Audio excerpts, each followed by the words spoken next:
اعوذ باللہ من الشیطان الرجیم، بسم اللہ الرحمن الرحیم۔ السلام علیکم ورحمۃ اللہ وبرکاتہ۔ غوثیہ چینل پر خوش آمدید کہتا ہوں۔ چینل کو سبسکرائب کریں، لائک کریں، شیئر کریں، ویڈیو کو مکمل دیکھیں۔ ناظرین محترم، حرمین طیبین اس کی شان کے موضوع پر میرے چینل پر میری 2 یا 3 ویڈیو موجود ہیں۔ ساری زندگی بھی بندہ اس موضوع پر گفتگو کرے، نہ مکہ شریف کی شان بیان ہو سکتی ہے اور نہ مدینہ پاک کی شان بیان ہو سکتی ہے۔ دونوں حرمین اعلیٰ اور عرفہ ہیں۔ ایک جگہ جلال ہے، دوسری جگہ جمال ہے۔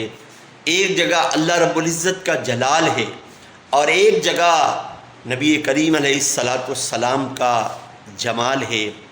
ایک عبادت کا مرکز ہے، دوسرا محبت کا مرکز ہے۔ یاد رکھیے، نبی کریم صلی اللہ علیہ وآلہ وسلم کو ان دونوں شہروں سے بڑی محبت تھی۔ جب آپ ہجرت مدینہ کے موقع پر مکہ سے روانہ ہونے لگے تو آپ نے حسرت کی نگاہ سے کعبہ شریف کو دیکھا اور کہا کہ اے کعبہ، تجھے میں بہت عزیز رکھتا ہوں، لیکن تیرے باسی، تیرے رہنے والے مجھے اب یہاں رہنے نہیں دیتے۔ میرے اللہ نے مجھے اذن دیا ہے کہ میں اس شہر کی طرف روانہ ہوں جس شہر کے باسی دن رات ہر لمحہ میرے آمد کے منتظر ہیں۔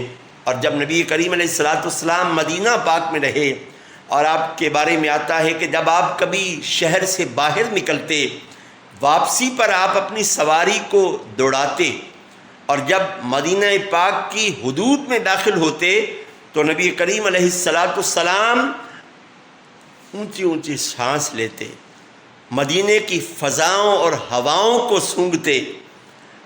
اور یاد رکھیے، اپنے ملک سے اور اپنے شہر سے محبت کرنا یہ اللہ کے پیارے حبیب صلی اللہ علیہ وآلہ وسلم کی سنت ہے۔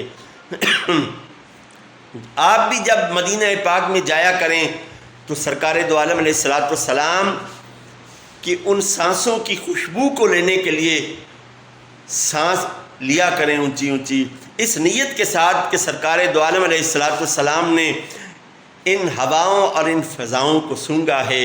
اللہ رب العزت ہمیں حرمین